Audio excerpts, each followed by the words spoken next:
ಅನಿಸಿರುತ್ತೆ ಎಷ್ಟೊಂದು ಜನಕ್ಕೆ ವಯಸ್ಸಾಗಿರೋರಿಗೆ ಅಲ್ಲಿ ಹೋಗೋಕ್ಕಾಗ್ತಿರಲ್ಲ ತಿರುಪತಿಗೆ.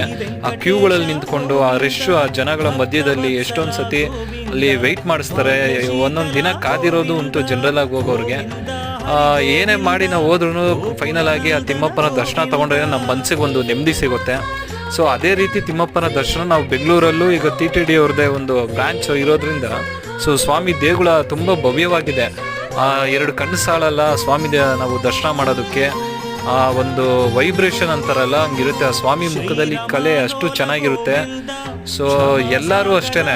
ಸೊ ತಿರುಪತಿ ತಿಮ್ಮಪ್ಪನ ದರ್ಶನ ತಗೊಂಡವರು ಹಿಂದೂಗಳಾಗಿ ನಾವು ಹುಟ್ಟಿದ ಮೇಲೆ ಅಟ್ಲೀಸ್ಟ್ 1 ಟೈಮ್ ಆದ್ರೂ ನಾವು ತಿರುಪತಿಗೆ ಹೋಗಿ ತಿಮ್ಮಪ್ಪನ ದರ್ಶನ ಪಡಿಲೇಬೇಕು. ಅಂಥದ್ರಲ್ಲಿ ಇನ್ನೂ ಯಾರು ಪಡೆದಿಲ್ವೋ ಅಂಥವ್ರು ಏನು ಮಾಡ್ತೀರಾ, ಹೋಗೋಕ್ಕಾಗ್ತಿಲ್ವಾ ನಿಮಗೆ, ಬಿಟ್ಟಾಕಿ ಪರವಾಗಿಲ್ಲ, ಇಲ್ಲೇ ನಮ್ಮ ಬೆಂಗಳೂರಲ್ಲೇ ಇದೆಯಲ್ಲ ಆ ಸ್ವಾಮಿ ದರ್ಶನ ತಗೊಳ್ಳಿ, ನಿಮ್ಮ ಮನ್ಸಿಗೆ ನೆಮ್ಮದಿ ತಗೊಳ್ಳಿ ಅಂತ ನಾನು ನಿಮಗೆ ಹೇಳಕ್ಕೆ ಇಷ್ಟಪಡ್ತೀನಿ. ಏನಂತೀರಾ?